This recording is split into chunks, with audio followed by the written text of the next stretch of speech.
Hello दोस्तों, आप सभी का जनता क्रिएशन में स्वागत है। मैं आपकी होस्ट और दोस्त शगुन। आज के इस वीडियो में हम दुर्गा सप्तशती का तीसरा अध्याय सुनेंगे। आइए शुरू करते हैं। ओम भगवते नमः। अम्बे मैया की जय।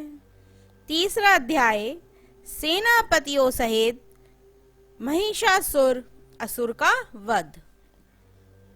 महर्षि मेघा ने कहा, महिषासुर की सेना नष्ट होती देखकर उस सेना का सेनापति चीशुर क्रोध में भर देवी के साथ युद्ध करने के लिए आगे बढ़ा। वह देवी पर इस प्रकार बाणों की वर्षा करने लगा मानो समेरु पर्वत पानी की धार वर्षा कर रहा हो। इस प्रकार देवी ने अपने बाणों से उसके बाणों को काट डाला तथा उसके घोड़ों व सारथी को भी मार दिया। साथ ही उसके धनुष और उसकी अत्यंत ऊंची ध्वजा को भी काटकर नीचे गिरा दिया। उसका धनुष कट जाने के पश्चात उसके शरीर के अंगों को भी अपने बाणों से बींध दिया। धनुष, घोड़ों और सारथी के नष्ट हो जाने पर वह असुर ढाल और तलवार लेकर देवी की तरफ आया।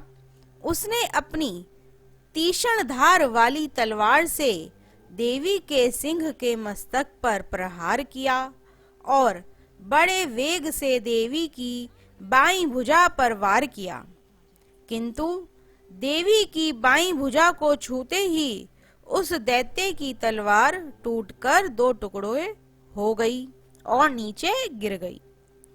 इससे दैत्य ने क्रोध में भरकर शूल हाथ में लिया और उसे भद्रकाली देवी की ओर फेंका। देवी की ओर आता हुआ वह शूल आकाश से गिरते हुए सूर्य के समान प्रज्वलित हो उठा। उस शूल को अपनी ओर आते देख देवी ने भी शूल छोड़ दिया और महाअसुर के शूल के 100 टुकड़े कर दिए और साथ ही महाअसुर के प्राण भी हर लिए। असुर चिशुर के मरने पर देवताओं को दुख देने वाला चामर नामक दैत्य हाथी पर सवार होकर देवी से लड़ने के लिए आया और उसने आने के साथ ही शक्ति से प्रहार किया, किंतु देवी ने अपनी हुंकार से ही उसे तोड़कर पृथ्वी पर डाल दिया। शक्ति को टूटा हुआ देखकर दैत्य ने क्रोध से लाल होकर शूल को चलाया, किंतु देवी ने उसको भी काट दिया। इतने में देवी का सिंह उछलकर हाथी के मस्तक पर सवार हो गया और दैत्य के साथ बहुत ही तीव्र युद्ध करने लगा। फिर वह दोनों लड़ते हुए हाथी पर से पृथ्वी पर आ गिरे और दोनों बड़े क्रोध से लड़ने लगे। फिर सिंह बड़े जोर से आकाश की ओर उछला और जब पृथ्वी की ओर आया तो अपने पंजे से चामर का सिर धड़ से अलग कर दिया। क्रोध से भरी हुई देवी ने शिला और वृक्ष आदि की चोटों से उद्गर्ग को भी मार दिया। कराल को दांतों, मुक्कों और थप्पड़ों से चूर्ण कर डाला। क्रुद्ध हुई देवी ने गदा के प्रहार से उदत दैत्य को मार गिराया। भिंदी पाल से वाष्पकल को, बाणों से तारम तथा अंधक को मौत के घाट उतार दिया।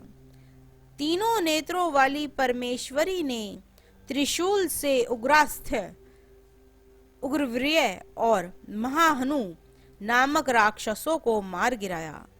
उसने अपनी तलवार से विडाल नामक दैत्य का सिर काट डाला तथा अपने बाणों से दूधर और दुमुर्ख राक्षसों को यमलोक पहुंचा दिया। इस प्रकार जब महिषासुर ने देखा कि देवी ने मेरी सेना को नष्ट कर दिया है, तो वे भैंसे का रूप धारण कर देवी के गणों को दुख देने लगा।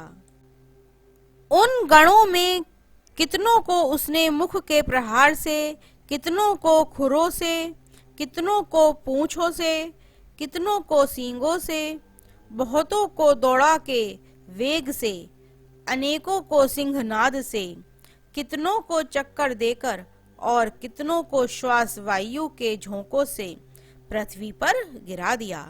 वह दैत्य इस प्रकार गणों की सेना को गिरा देवी के सिंह को मारने के लिए दौड़ा। इस पर देवी को बड़ा गुस्सा आया।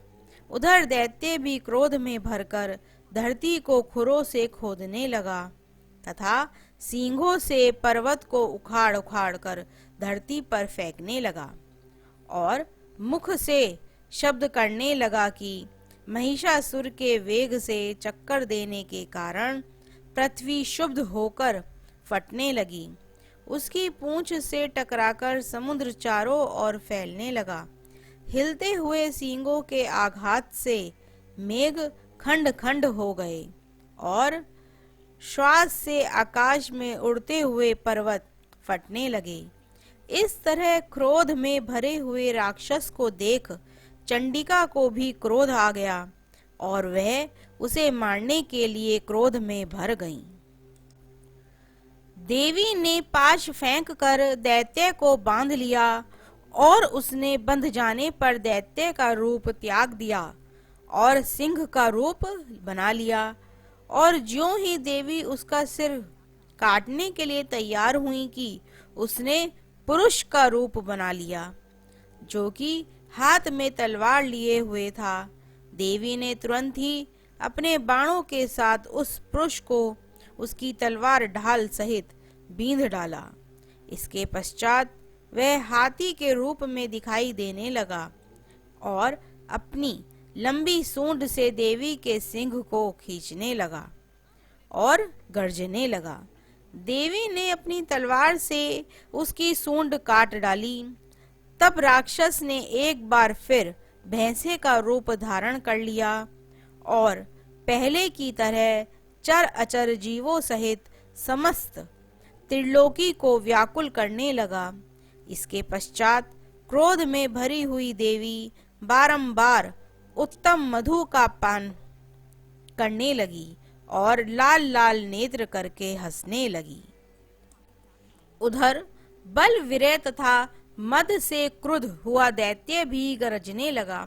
अपने सींगों से देवी पर पर्वतों को फेंकने लगा। देवी अपने बाणों से उसके फेंके हुए पर्वतों को चूर्ण करती हुई बोली, ओ मूढ़, जब तक मैं मधुपान कर रही हूँ तब तू गरज ले और इसके पश्चात मेरे हाथों तेरी मृत्यु हो जाने पर देवता गरजेंगे। महर्षि मेघा ने कहा। यूं कहकर देवी उछलकर उस दैत्य पर जा चढ़ी और उसको अपने पैर से दबाकर शूल से उसके गले पर आघात किया। देवी के पैर से दबने पर भी दैत्य अपने दूसरे रूप में अपने मुख से बाहर होने लगा। अभी वह आधा ही बाहर निकला था कि देवी ने अपने प्रभाव से उसे रोक दिया। जब वह आधा निकला हुआ ही दैत्य युद्ध करने लगा तो देवी ने अपनी तलवार से उसका सिर काट दिया। इसके पश्चात सारी राक्षस सेना हाहाकार करती हुई वहां से भाग खड़ी हुई और जब देवता अत्यंत प्रसन्न हुए तथा ऋषियों महर्षियों सहित देवी की स्तुति करने लगे, गंधर्व राज गान करने लगे और अप्सराएं नृत्य करने लगीं। ओम भगवते नमः। अम्बे मैया की जय। आज के इस अध्याय की कथा यहीं पर समाप्त होती है। आगे की कथा अगले अध्याय में सुनेंगे।